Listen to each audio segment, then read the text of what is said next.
Hello बच्चों, आज हम पढ़ने वाले हैं प्रश्नावली 10.2। इससे पहले की क्लास में हमने जीवा द्वारा केंद्र पर अंतरित कोण के बारे में बात कर ली थी और जीवा द्वारा परिधि पर अंतरित कोण के बारे में भी हमने बात कर ली थी। ठीक है। तो आज हम बात करेंगे प्रश्नावली 10.2 के सवालों की। तो सभी बच्चे अपनी अपनी गणित की किताब खोल लें और पहला सवाल पढ़ते हैं। पहला सवाल है, याद कीजिए कि दो वृत्त सर्वांगसम होते हैं यदि उनकी त्रिज्याएं बराबर हों। ठीक है, दो वृत्तों की बात की जा रही है। एक वृत्त और दूसरा वृत्त। ठीक है, दो वृत्त हैं, दो वृत्त सर्वांगसम हैं। इसका मतलब ये कह रहे हैं कि दोनों वृत्तों की जो त्रिज्याएं हैं वो हैं बराबर। ठीक है, ये मान लीजिए केंद्र O है, इसका केंद्र है P, ये है A और ये है आपकी C। ठीक है, आगे प्रश्न कह रहा है, सिद्ध कीजिए कि सर्वांगसम वृत्तों की बराबर जीवाएं उनके केंद्रों पर बराबर कोण अंतरित करती हैं। ये दो वृत्त सर्वांगसम हैं। सर्वांगसम वृत्त का मतलब होता है ऐसे वृत्त जिनकी त्रिज्याएं बराबर होती हैं। ठीक है, फिर इनको मिली हुई हैं दो जीवाएं ए बी और इसको मिली हुई है एक जीवा सी डी। ये दोनों जीवाएं आपस में बराबर हैं, ये भी प्रश्न में दिया हुआ है। तो हमें दिया है ए बी, ये जीवा है, बराबर है जीवा सी डी के। ठीक है, एक बात दी हुई है। इसके अलावा हमें दिया हुआ है, क्योंकि ये दोनों सर्वांगसम हैं, या इतना ही मान लीजिए। ठीक है, और सिद्ध हमको करना है, सिद्ध हमको करना है ए बी द्वारा ओ पर अंतरित कोण, तो ये वाला कोण। सिद्ध हमको करना है कोण ए ओ बी बराबर है सी डी द्वारा पी पर अंतरित कोण के, तो बराबर है सी पी डी।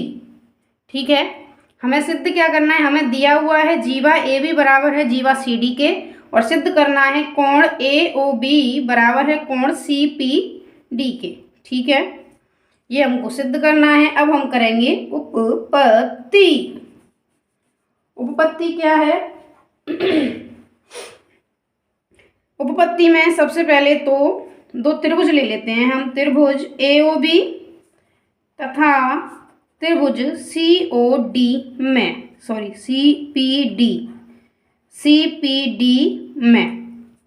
देखिए ए बी बराबर सी डी, ये क्या है, दिया है, ये हमें प्रश्न में दिया हुआ है। ठीक, इसके अलावा ए ओ बराबर है सी पी, सर्वांगसम वृत्त की त्रिज्या, सर्वांगसम वृत्त की त्रिज्या, दोनों वृत्त सर्वांगसम है तो त्रिज्याएं आपस में बराबर होती हैं। उसी प्रकार बी ओ बराबर है डी पी, ये भी क्या है, सर्वांगसम वृत्त की त्रिज्या। ठीक है, अब आपको दिख रहा है एस एस नियम से त्रिभुज ए ओ बी सर्वांगसम हो गया त्रिभुज सी पी डी के। ठीक है, जब भी दो त्रिभुज सर्वांगसम होते हैं तो सभी अवयव कैसे हो जाते हैं, समान। तो दिस इम्प्लाइज कोण ए ओ बी बराबर हो गया कोण सी पी डी के। इति सिद्धम, यही हमको सिद्ध करना था। ठीक है, अब हम देखते हैं दूसरा प्रश्न। सभी बच्चे गणित में दूसरा प्रश्न पढ़ें। सिद्ध कीजिए कि यदि सर्वांगसम वृत्तों की जीवाएं, दो वृत्त हैं, एक वृत्त दूसरा वृत्त। ठीक है, दोनों वृत्त सर्वांगसम हैं, और सर्वांगसम है इसका मतलब क्या है, इनकी त्रिज्याएं कैसी हैं, बराबर हैं। ठीक है, इनकी त्रिज्याएं कैसी हैं, बराबर हैं। तो सर्वांगसम वृत्तों की जीवाएं उनके केंद्रों पर बराबर कोण अंतरित करें तो जीवाएं बराबर होती हैं। देखिए क्या दिया हुआ है, दो जीवाएं दे रखी हैं। ये जो है जस्ट पहले सवाल का अपोजिट सवाल है, ये जो पहला सवाल हमने किया है इसका जस्ट अपोजिट है। आपको दो जीवाएं दे रखी हैं, मैं इनको मान लेती हूँ पी क्यू और ये दूसरी है आर एस। इसका केंद्र है ए और इसका केंद्र है बी। ठीक है, हम पहले देखेंगे दिया है, क्या दिया है हमें दिया हुआ है दो सर्वांग समवृत्तें हैं तो त्रिज्याएं तो बराबर होंगी ही। जीवाओं द्वारा केंद्र पर अंतरित कोण, ठीक है, तो पी क्यू द्वारा अंतरित कोण क्या होगा, कोण P A Q. P Q द्वारा अंतरित कोण पी ए क्यू, ये वाला कोण, और आर एस द्वारा अंतरित कोण R B S. R B S ये हमको दिया हुआ है प्रश्न में कि जीवाएं जो हैं वो केंद्र पर बराबर कोण अंतरित करती हैं। सिद्ध क्या करना है, सिद्ध करना है, सिद्ध हमको करना है कि जीवा पी क्यू बराबर है जीवा आर एस के। ठीक है, उपपत्ति उपपत्ति में क्या होगा, उपपत्ति हम दो त्रिभुज ले लेते हैं, त्रिभुज पी ए क्यू तथा त्रिभुज आर बी एस में। देखिए आपको पता है पी ए बराबर आर बी, क्यों है, क्योंकि सर्वांग समवृत्तों की त्रिज्याएं हैं। सर्वांग समवृत्तों की त्रिज्याएं, और जब दो वृत्त सर्वांग सम होते हैं तो उनकी त्रिज्याएं होती हैं बराबर। और क्यू ए बराबर है एस बी, ये भी क्यों है, क्यू ए बराबर एस बी क्यों है, ये भी क्या है, सर्वांग सम वृत्तों की त्रिज्याएं।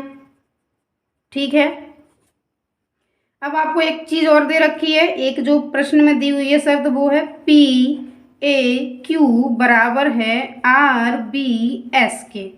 ये क्या है आपको दिया है। अब देखिए भुजा कोण भुजा, भुजा कोण भुजा, side angle side, side angle side, side angle side, नियम से त्रिभुज पी ए क्यू सर्वांग सम हो गया त्रिभुज आर बी एस के।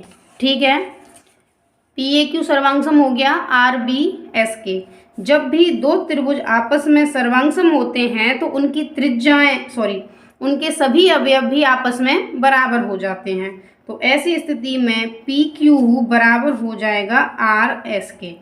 दिस इम्प्लाइज जीवा पी क्यू बराबर जीवा आर एस इति सिद्धम। तो आज के लिए इतना ही, अगली प्रश्नावली हम अगली क्लास में करेंगे।